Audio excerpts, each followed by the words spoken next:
이 시간 우리에게 주시는 하나님의 말씀 에베소서 3장 14절에서 21절입니다. 우리 교대로 받들어 읽도록 하겠습니다. 에베소서 3장 14절에서 21절입니다.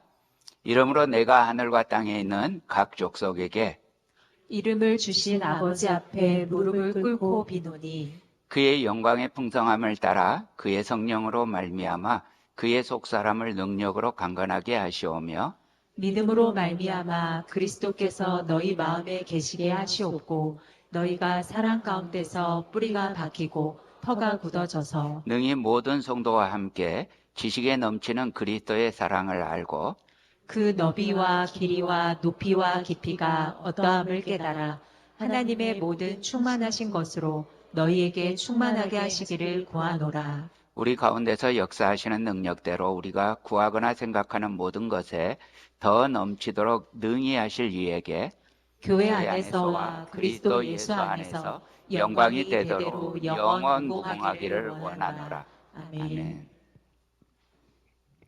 여러분, 오늘날 아주 많은 성도들이요, 자기가 얼마나 영광스러운 존재인지를 잘 모릅니다.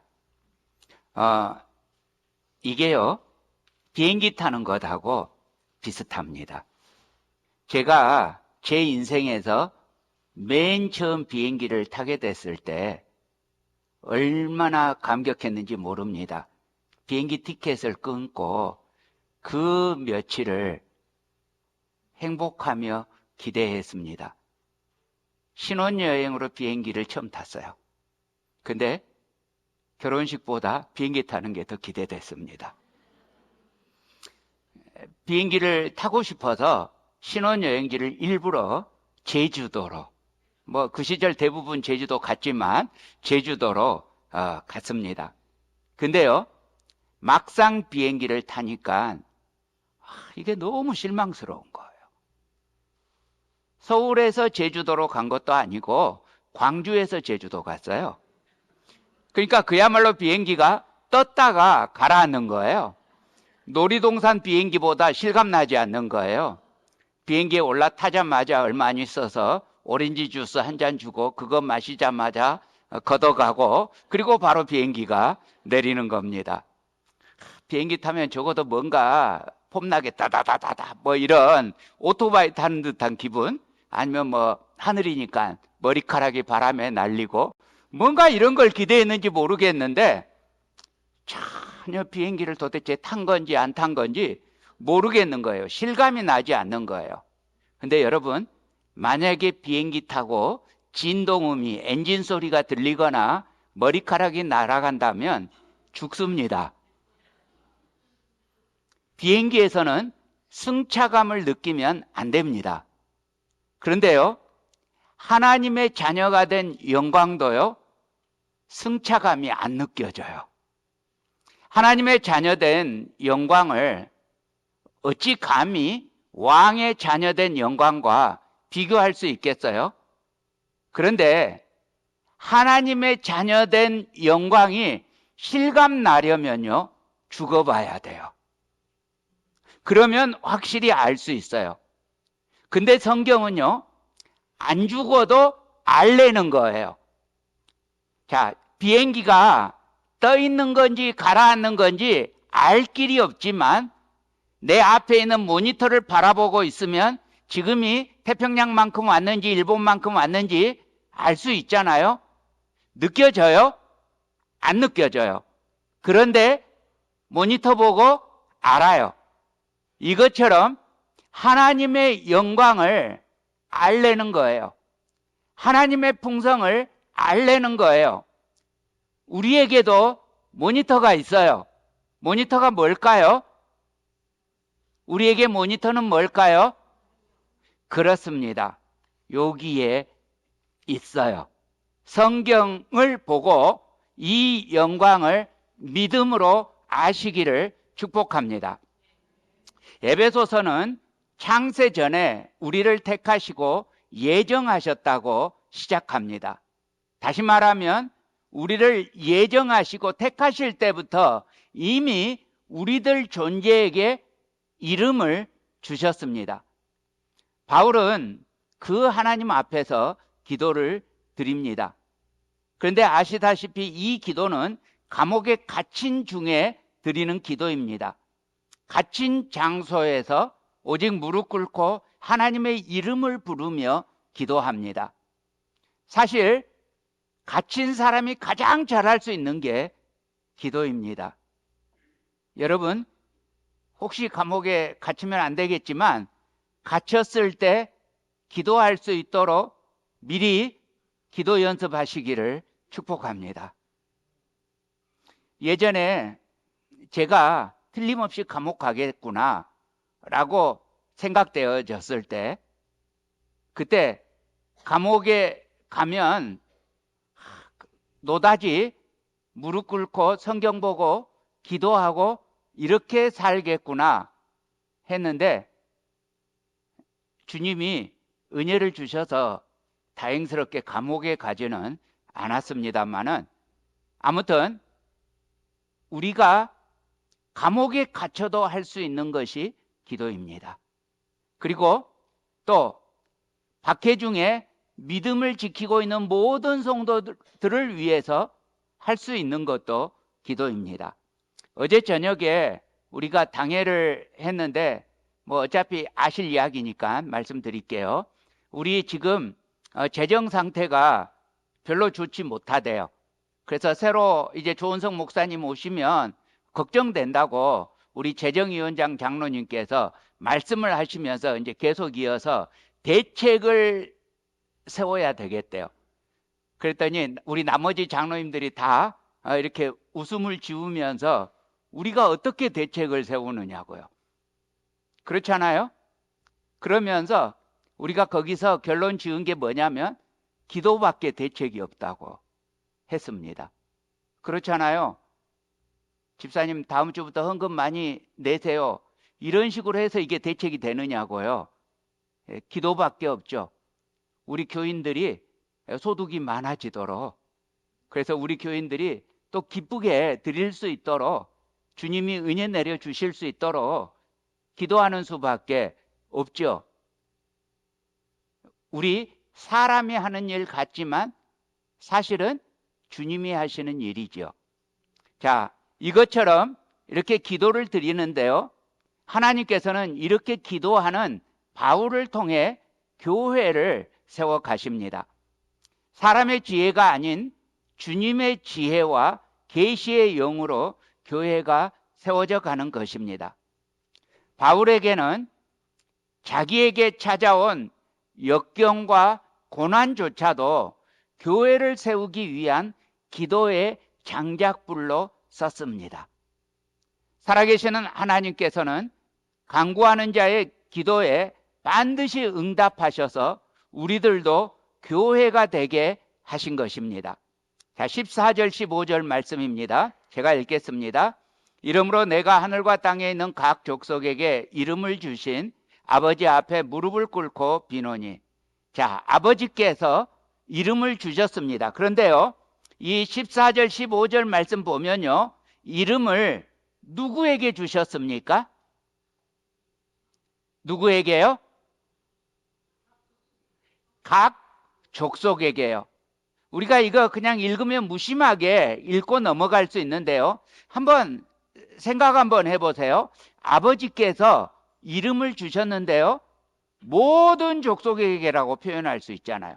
그런데 모든 족속이라고 표현하지 않고 각 족속이라고 표현합니다. 여기서 족속은 의미가 민족이라기보다는 family입니다. 그래서 영어 성경들은 family로 번역을 하고 있습니다. Every family. 그래서 all the family 이럴 수 있는데 그렇지 않고 every family 했단 말이에요. 여러분, 우리 주님께서 우리에게 이름을 주실 때 대충 뭉쳐서 이름 주지 않았다고요. 각 족속, 각 사람에게 이름을 주셨다고요.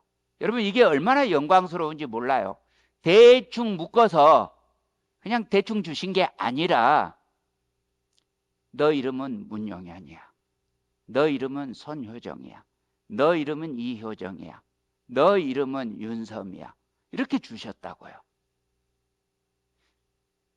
여러분, 우리가 이렇게 예배를 이렇게 드리잖아요. 그러면 나 개인이 잘 안 드러나잖아요. 우리가 교회라고 하는 집합에 뭉쳐가지고 마치 무명시처럼 예배드리고 떠나잖아요. 그런데 주님께서는 우리를 교회라고 해서 교회 넘버1, 교회 넘버2 이렇게 하지 않으셨다고요. 우리를 각 사람으로 레커그나이즈 하신다고요. 이게 나같이 별 볼 일 없는데 정말 티 안 나는데 티 안 나는 나를 이름으로 부여하신다.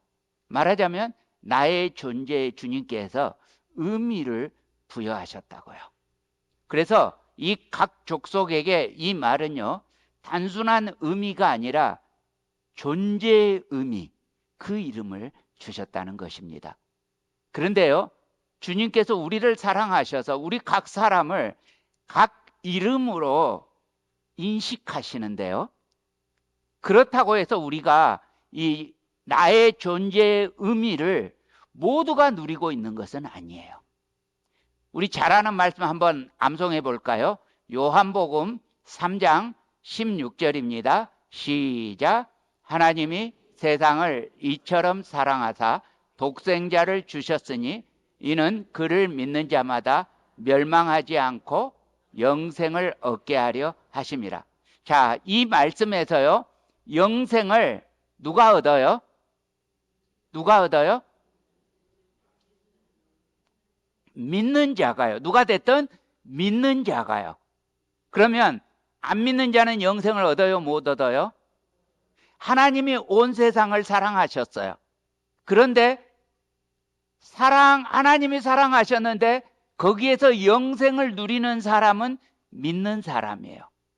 여러분, 우리 사람의 존재 의미, 존재 목적이 있어요. 웨스트민스터 소요리 문답 1번이죠. 뭐죠? 하나님이 하나님을 영화롭게 하고, 그 다음 뭐예요? 영원토록 그를 즐거워하는 것, 누리는 것. 이게 우리 인생의 목적이에요. 존재의 의미란 말이에요. 근데 여러분, 이 사람의 존재 의미를 모두 다 누리나요? 모든 사람이 다 누리나요? 아니요. 그리스도 예수 안에 있는 사람만 누릴 수 있어요. 이게 각 족속에게 이름 주셨음에도 불구하고 누리는 건 그리스도 안에서만 누릴 수 있어요. 여러분, 캠핑장에 가면 아주 귀찮은 동물이 있습니다. 없었으면 좋겠을 동물이 있습니다. 캠핑장에서 가장 귀찮은 동물이 뭔지 아십니까? 예? 뭐라 그러셨어요? 다람쥐가 귀찮아요? 저는 캠핑장에 가서 다람쥐 보면 와 다람쥐 봐라 했는데 개미가 귀찮아요. 예. 그래서 캠핑장에 가면 개미가 좀 없었으면 좋겠어요. 그런데 진짜 내 생각대로 개미가 없어지면 무슨 일이 생기나요? 자연이 쓰레기장으로 변해요. 개미가 자연을 깨끗하게 해줘요. 그리고 개미가 다 못 먹으면 세균이 먹어요. 그렇게 다 존재 목적이 있는데 사람의 존재 목적은 하나님을 영화롭게 하고 하나님을 즐거워하는 거예요. 그러니까 그리스도가 안 계시면 사람이 존재 목적으로 못 사는 거예요. 무슨 말이에요? 의미 없는 인생을 산다고요. 이게 얼마나 슬픈 이야기냐고요. 사랑하는 형제자매 여러분, 그리스도 예수 안에서 누리게 된 이 존재 목적, 존재 의미, 마음껏 누리시고 주님을 찬송하시기를 바랍니다. 우리 성경 한 곳 찾아볼까요? 시편 147편 4절입니다. 시편 147편 4절입니다. 자, 함께 읽겠습니다. 시작. 그가 별들의 수요를 세시고 그것들을 다 이름대로 부르시는도다. 자, 주님께서 별들조차 존재의 이유가 있게 하셨어요. 이름대로 불러요. 저는 하늘의 별을 보면 뭐가 뭔지 모르겠는데 그냥 많은데 주님께서 이름대로 부르신다고요. 주님이 아버지가 나의 음이십니다. 옆 사람에게 말해주세요. 주님이 내 음이입니다. 아멘.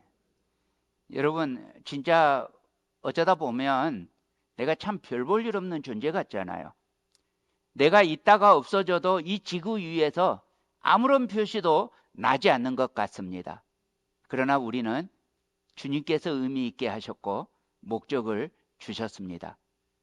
그런데 사람들이 이 이름에 걸맞게 살지 않고 오히려 자기가 만든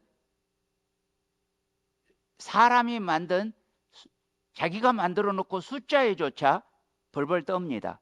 뭐 죽을 사자, 악마의 숫자 6, 11자, 13일의 금요일 막 피하려고 둡니다.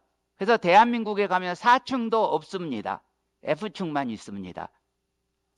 근처에 안 가려고 합니다. 또 빨간 글씨로 자기 이름을 쓰면 제가 보면 예쁘거든요. 근데 못 쓰게 합니다. 그리고 빨간 글씨로 이름 쓰면 기분 나빠하고 재수없어 합니다. 그런데 만약에 그렇다면 여러분 제 얼굴을 보면 재수가 없으셔야 돼요. 제 이름이 주혁노입니다. 아시죠? 그런데 제 이름이요 붉을 주자를 씁니다. 혁자는 빛날 혁자를 쓰는데요. 이 빛날 혁자가 붉을 적자, 적색할 때 그 글자를 두 개를 합했어요. 붉을 적자 두 개를 합하면 빛날 혁입니다. 그러니까 제 이름 세 글자에는 빨갛다는 말이 3번 들어갑니다. 그래서 예수님 믿기 전에 저도 제 이름이 너무 싫었어요. 내가 빨갱이도 아닌데 우리 할아버지는 왜 내 이름을 이렇게 빨갛게 지었을까 하고 기분 나빴습니다. 그런데 예수님 믿고 나니까 제 이름이 예수 그리스도의 피로 빨개지는 거예요. 너무 좋았습니다. 그러면서 저희 할아버지께 감사하면서 감탄을 했는데 저희 할아버지가 제 이름을 지을 때만 해도 교회 안 다니셨거든요. 돌아가실 때는 예수님 믿고 돌아가셨지만 그런데도 제 이름을 빨갛게 지으신 게 창세 전부터 예비된 거예요.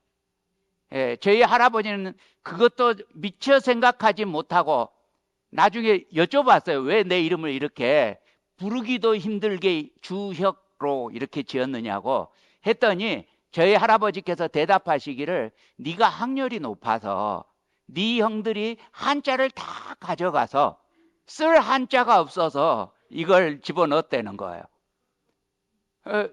그래서 이건 주님이 하셨어요.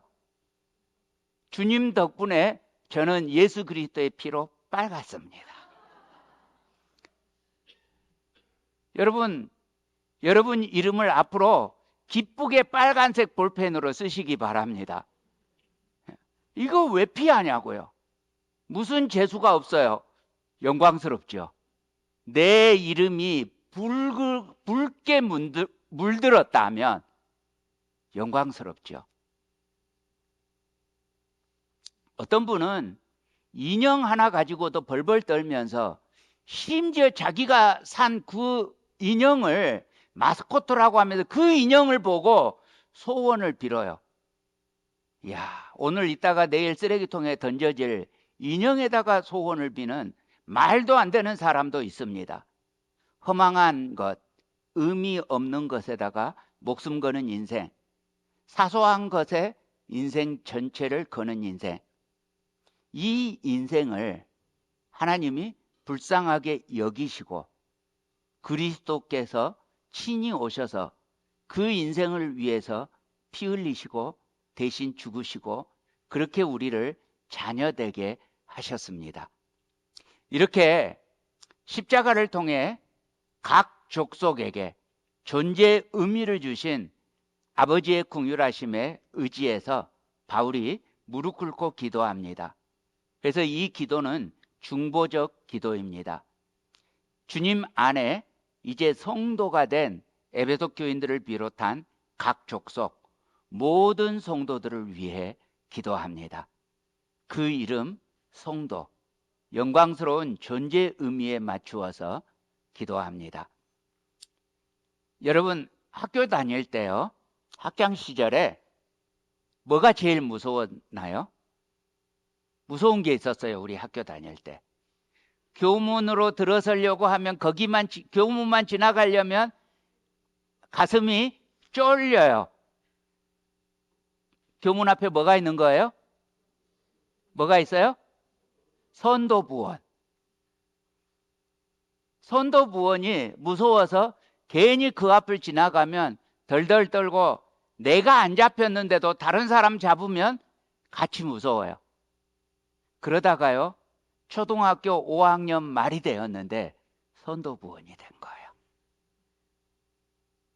너무 영광스러웠어요. 그때부터 1년 동안 제 권세가 말도 못했어요. 저는 반장 된 것보다 좋았어요. 물론 반장도 선도부원이 같이 됐어요. 여러분, 우리가 하나님의 자녀 된 게 선도부원 된 것과 비교할 수 있습니까? 이거 왜 못 느끼냐고요. 못 느끼시면 죽어봐야 된다고요. 근데 스스로를 죽이면 천국에 못 가니까 그건 안 되고 돌아가셔야 됩니다. 여러분, 우리가 가진 권세가 로얄 패밀리 정도가 아니에요. 따라하십시오. 우리는 God's family. 그렇습니다. 우리는 우주의 왕자요, 우주의 공주입니다. 나를 하나님의 자녀로 입양하기 위해서 친히 그 아들 예수 그리스도의 피를 흘리셨습니다. 십자가의 부끄러움도 개의치 않으셨습니다.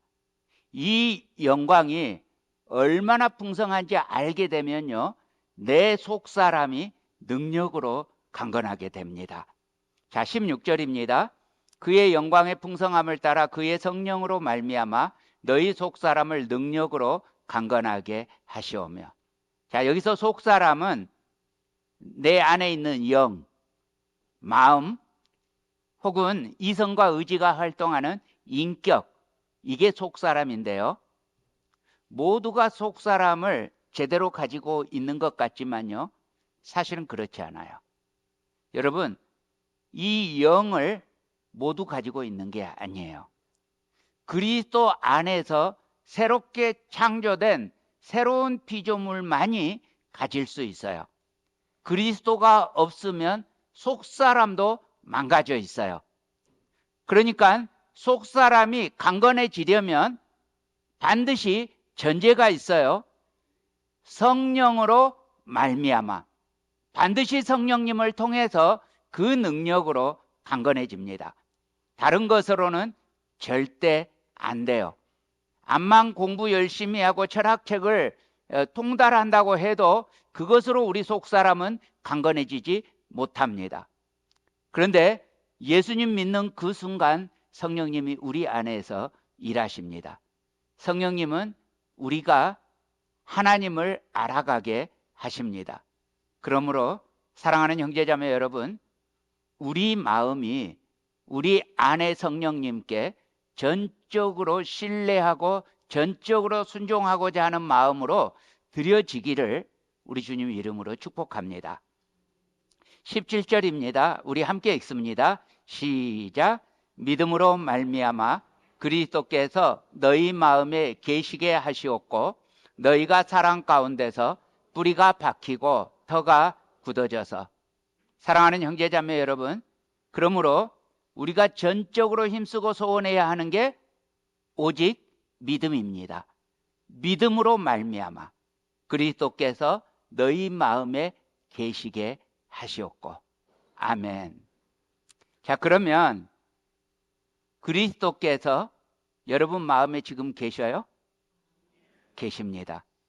그러면 이게 느껴져요? 아니요. 느끼려면 중요한 전제가 있는데 두 가지 전제예요. 첫 번째가 믿음으로 말미암아, 그 다음 두 번째가 사랑으로입니다.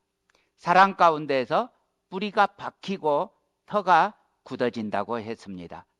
또 이 사랑은 두 가지 방향이죠. 첫째는 마음을 다하고 뜻을 다하고 힘을 다하여 하나님을 사랑하고, 두 번째는 내 몸과 같이 이웃을 사랑하는 것입니다. 우리는 이 믿음과 사랑으로 그리스도에 대한 지식이 자라가야 합니다. 자, 18절, 19절입니다. 능히 모든 성도와 함께 지식에 넘치는 그리스도의 사랑을 알고 그 너비와 길이와 높이와 깊이가 어떠함을 깨달아 하나님의 모든 충만하신 것으로 너희에게 충만하게 하시기를 구하노라. 자, 여기서 우리가 그리스도의 사랑을 아는데 그게 너비와 길이와 높이와 깊이가 어떠함을 깨닫는데요. 자, 주님의 사랑의 너비와 길이와 높이와 깊이가 얼마만큼인지 우리가 바로 아나요? 그러면 이제 믿음과 사랑으로 알게 됐으니까 바로 아나요? 지금 알기는 알아요. 그런데 여기서 지식이 자라갑니다. 그러니까 이 지식이 그냥 교과서 보고 외울 수 있는 지식이면 바로 알죠.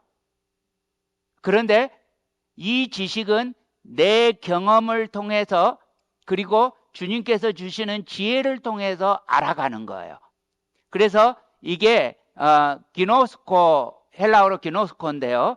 이게 히브리 단어로는 야다예요. 그러니까 요만큼 알았는데 더 알아지고 계속 알게 되는 것입니다. 그렇죠? 자, 이렇게 계속 알아가는 과정이 여기서 말하는 지식입니다.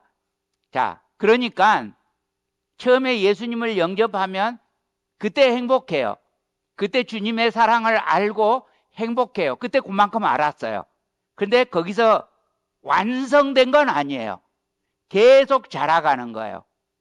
Already, but not yet. 이미 아는데 계속 더 아는 거예요.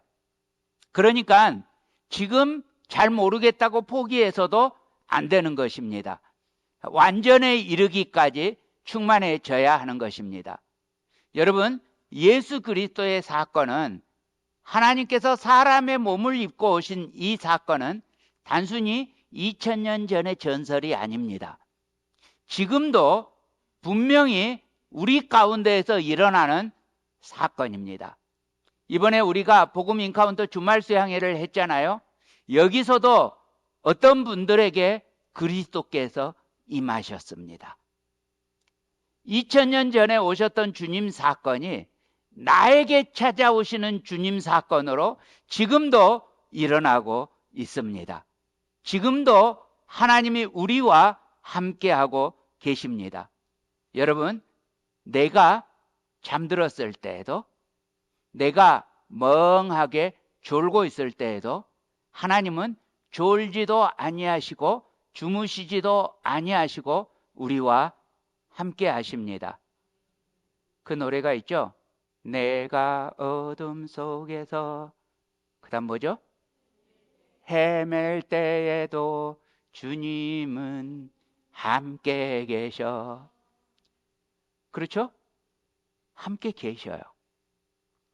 내가 낙심해 있는 순간, 내가 너무 절망해서 하나님이 안 느껴질 때, 그때도 주님은 따라서 하십시오. 함께 계셔. 이거 따라서 하라고 해놓고 내가 음정도 들리고. 자, 그 다음에 내가 도저히 용서할 수 없고 미움에 몸부림쳐서 주님이 떠나가신 것처럼 느껴질 때, 그때도 주님은 나와 함께 계셔. 여러분, 이것을 아세요. 하나님께서 여러분과 함께 계십니다. 사랑하는 형제자매 여러분, 안 느껴져도 아십시오. 믿으십시오. 바울이 지금 간절히 기도하는 것이 이것입니다. 주님이 에베소 교인들과 함께 계심을 알게 하옵소서. 내 마음에 함께 계심을, 그래서 속사람이 강건해지는 것을 알게 하소서. 그리스도의 사랑을 알면 그 사랑 가운데에서 뿌리가 박히고 터가 굳어진다고요. 속사람이 강건하게 된다고요. 그래서 어두운 밤길 혼자 가도 절대 혼자 가는 것이 아니라고요. 여러분, 내가 혼자 간다고 두려워할 게 아니라 주님이 나와 함께 하심을 믿음으로 가면 결코 두렵지 않습니다. 다니엘이 사자굴에 있을 때 그때 함께 계셨던 주님이 우리와 함께 하십니다. 사드락, 메삭, 아벳느고가 풀무불 가운데로 던져질 때 세 사람이 던져졌는데 4명이 있었잖아요. 주님이 함께 하십니다. 그 주님이 극한 고난 가운데 있을지라도 우리와 함께 하심을 믿음으로 흔들리지 마십시오. 하나님이 우리와 함께 하심을 아신다면 여러분, 우리가 그보다 더 강건할 수 없어요. 하나님이 나와 함께 하심을 그 순간에 믿으면요, 세상에 겁나는 게 없어요. 이겨요. 내가 세상을 이겼노라. 자, 21절입니다. 우리 함께 읽습니다. 시작. 교회 안에서와 그리스도 예수 안에서 영광이 대대로 영원 무궁하기를 원하노라. 아멘. 여러분, 교회 안에서, 교회가 뭐죠? 우리가 교회입니다. 여러분들이 주님을 경험할 때, 여러분들이 우리 주님과 함께 계심을 경험할 때 우리 교회가 주님을 경험합니다. 이것이 교회의 영광입니다. 우리 한 사람 한 사람에게, 각 사람에게 이름을 주시고 의미 있게 하시고 보살피시고 인도하시고 우리 주 예수 그리스도의 그 사랑을 따라 알고 주님이 나와 함께 하심을 믿음으로 느끼고 경험할 때 이것이 풍성한 교회의 영광이 됩니다. 여러분, 우리 주님의 빛교회의 영광은 다른 데 있지 않습니다.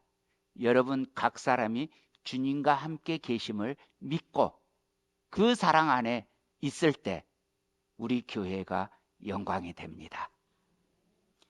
그렇게 임마누엘, 우리 주님을 경험하는 형제 자매들로 말미암아 우리 교회 안에서와 그리스도 예수 안에서 영광이 대대로 영원 무궁하기를, 충만하기를 우리 주님 예수 그리스도 이름으로 간절히 축복합니다.